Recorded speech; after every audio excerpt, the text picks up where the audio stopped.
I don't mean kill you like that. Like, it's not. No one could ever compare to Beyoncé. Let's just say the name that we're discussing. No one could compare. No one will for a very, very, very long time. And that was never my aim either. Beyoncé and Jay-Z will do anything to destroy anyone.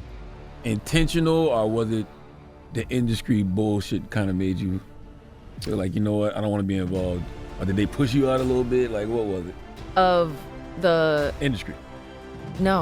No, it was definitely very intentional. Did Keri Hilson just admit that she was forced to beef with Beyoncé on camera? Because guys, it definitely sounded like it. After years of keeping it cute and low-key, Keri Hilson might finally be ready to spill the tea on how one of the most infamous beefs in music history ended her career before it could even hit full throttle. And listen, if you think no one dares to speak on Beyoncé now, imagine how powerful she was back in the early 2000s when Keri learned the hard way. This industry does not play when it comes to Queen Bey. A lot. I've been around. I've been alive, clearly. I've been doing movies. I had been making music. Couldn't release it, but been around. Definitely been around. Been Why happy. couldn't you release it? Been finding my happy. Contractual issues.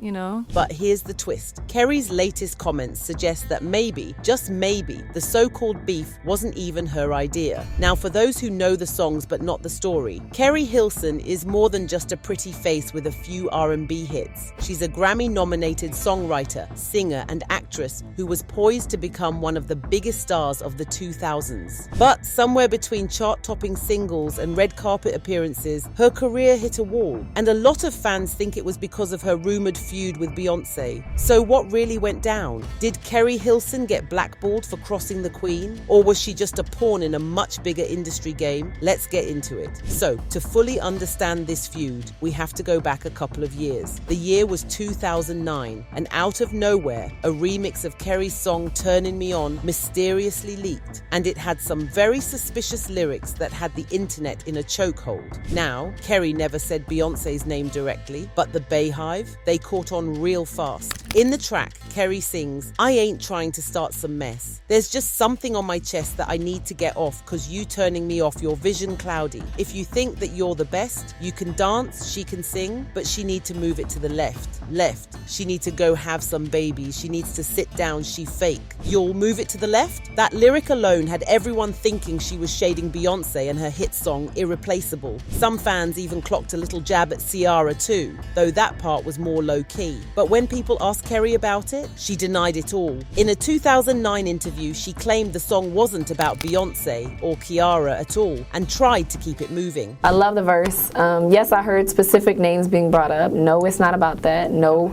that was not where the energy was. I'm not retracting or feeling some kind of way about how people feel that I'm doing, that I did this. I'm not, I guess that's the only way I could say it. I'm not retracting. It's just that was never the energy behind it. However, recently, Keri revealed what actually went on behind the scenes and how she got used to by someone to take shots at Beyoncé and how her entire life got ruined because of it. You see, as it turns out, Keri was being used this entire time. During her recent appearance on The Breakfast Club, Keri revealed she was never a fan of those lyrics. In fact, she didn't even write them. Y'all, at the time, Keri was about to release her debut album, In a Perfect World, while signed to Interscope Records under producers Polo Dodon and Timbaland. According to Keri, Polo pressured her to record the remix to her song, leading her to take days off from touring with Lil Wayne to return to the studio to try and work on new verses for the song. However, little did she know she was walking straight into a trap. When Keri turned up to the studio, she was surprised to hear that Polo already had someone else write her verses for her. Now today, at this point, are you looking, like when you look back at that,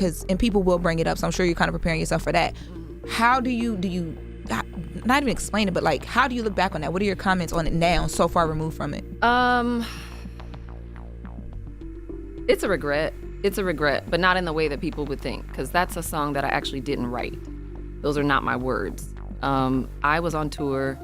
Polo wanted me to do a remix to Turning Me On. He had produced the record, and I wasn't, because I was on tour with Lil Wayne, I wasn't able to lay anything down. He had been on me for a couple weeks about we need to do a remix.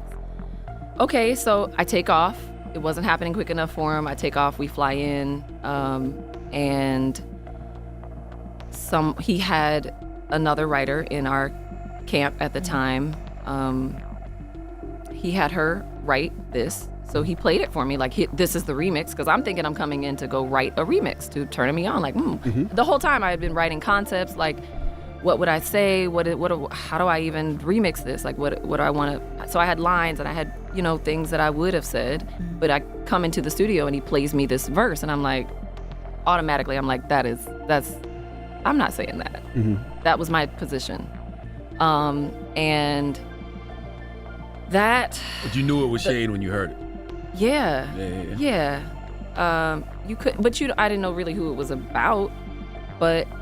I mean, one could guess, and,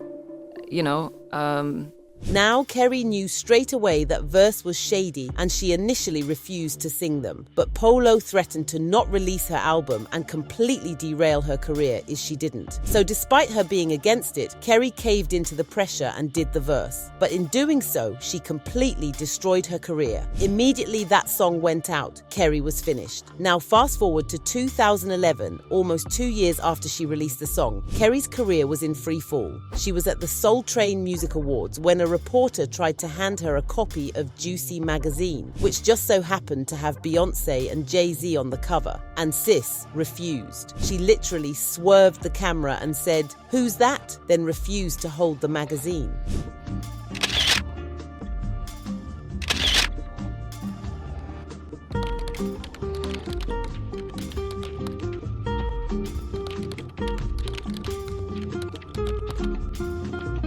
You want to hold the magazine? Just shout out Juicy Mac.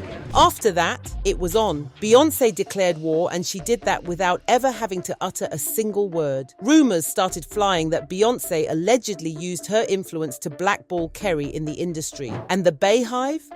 They dragged Keri for years, online and in person. It got so bad that by 2013, Keri had to literally beg the Beyhive to leave her alone on Twitter, like publicly. She tweeted, "You have no idea what your hateful words could do to someone's spirit. Years of verbal abuse from strangers all day long. Enough is enough." Now, even though Keri publicly denied dissing anyone back in the day, she received a lot of backlash. Guys, it got to a point where she couldn't take it anymore. Things were so bad that she kinda hinted that Beyoncé might have done something behind the scenes that pushed her to react the way she did at the Soul Train Awards. She hopped on Twitter and said, "It's too much. Please, is everything I tweet gonna be intentionally misinterpreted as a statement about someone drama I know nothing about? You have no idea what your hateful words could do to someone's spirit. Years of verbal from strangers all day long. Enough is enough. I'm here for my fans. I'm stronger than you imagine, but waking up, going to bed to your ugliness is just too much, kids. I get it, okay? You can stop now. As far as whatever you're really mad about, I had my reasons. It's been years. Just chalk it up to your ignorance of my reality and let it go. As for my mistakes, God has dealt with me. But y'all, the Beyhive was not letting Keri off the hook.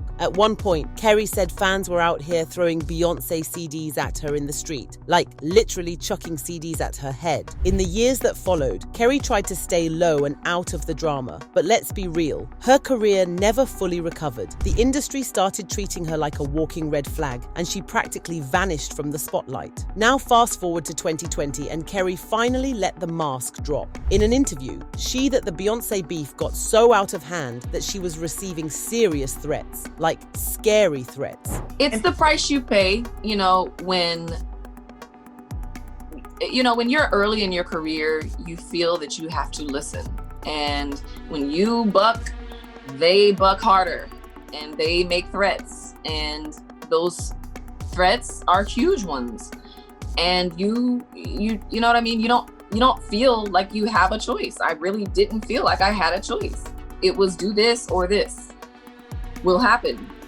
And I'm young, I'm early 20s, and I'm like, They're like, sing this song. You don't have it, you're here for a couple hours. Now a rumor has been going on for years about the whole Keri versus Beyoncé drama and how it was specifically engineered to ruin Keri's career before she could become real competition for Beyoncé. And when you look at the facts, it's hard to ignore the pattern. Here was this beautiful, talented singer who could actually write her own hits. We're talking classics like Icebox for Omarion, Gimme More for Britney, Like a Boy for Kiara. She had the whole package. That kind of talent doesn't just disappear overnight unless something or someone makes it disappear. What makes this even more suspicious is that it wasn't just random fans connecting the dots. Before he passed, Uncle Ron, who claimed to be Beyoncé's former bodyguard, went viral spilling tea about how the Carters operate. He flat out said they've ended careers, and he specifically mentioned Keri's name.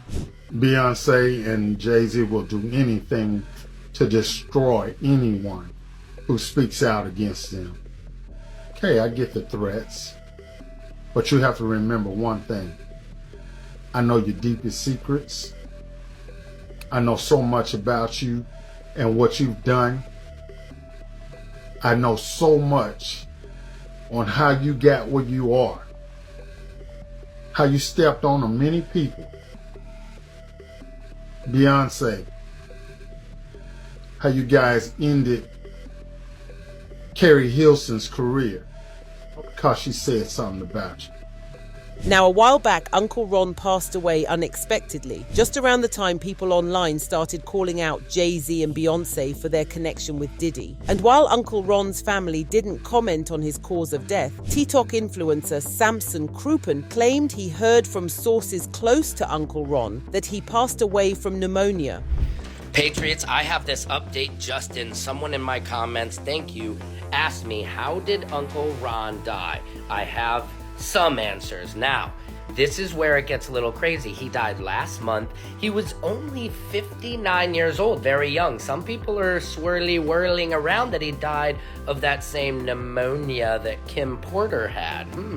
Sounds a little bit shady. Sounds like maybe the diddler had him taken care of, because here's something real crazy. I had myself and my people reach out to his family because his TikTok page is still active, and people in the comments are asking, what happened to Uncle Ron? What happened? What is the family doing? Deleting all of the comments. If you go over to Uncle Ron's TikTok page, try this, Patriots, I did it. Say, what happened to Ron? How did he expire? They delete your question. Why?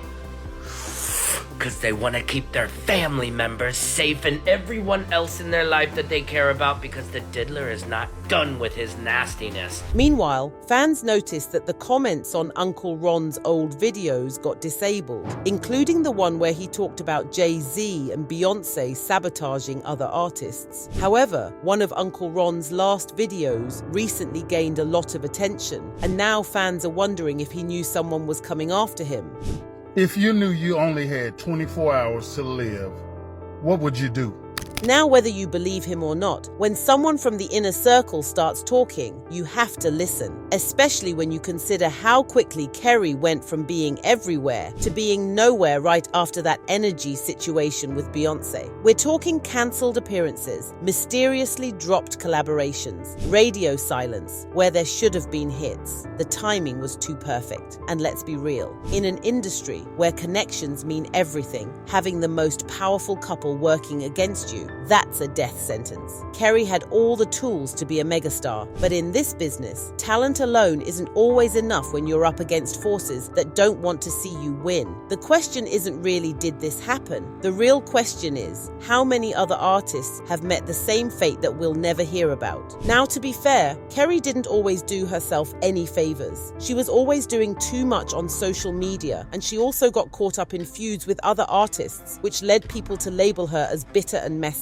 But still, a lot of fans feel sorry for Keri because of the insane bullying she faced from the Beyhive. And here's the thing, Keri isn't the only artist who allegedly got blackballed because of Beyoncé's influence. And this isn't just fan speculation either. Several industry figures have publicly suggested Beyoncé has a history of sabotaging other female artists and even taking credit for work she didn't create. So with all these industry figures saying the same thing about Beyoncé, you can't help help but wonder if there's at least some truth to those rumors about Beyoncé and Jay-Z using their power to shut down other artists like Keri Hilson. But what's your take on this? Do you think Beyoncé had anything to do with Keri's career struggles? And if Keri was really blackballed, who else do you think suffered a similar fate for speaking out against Beyoncé? Let me know your opinions in the comments, and don't forget to check out my other videos for even more celebrity drama. Till next time, bye.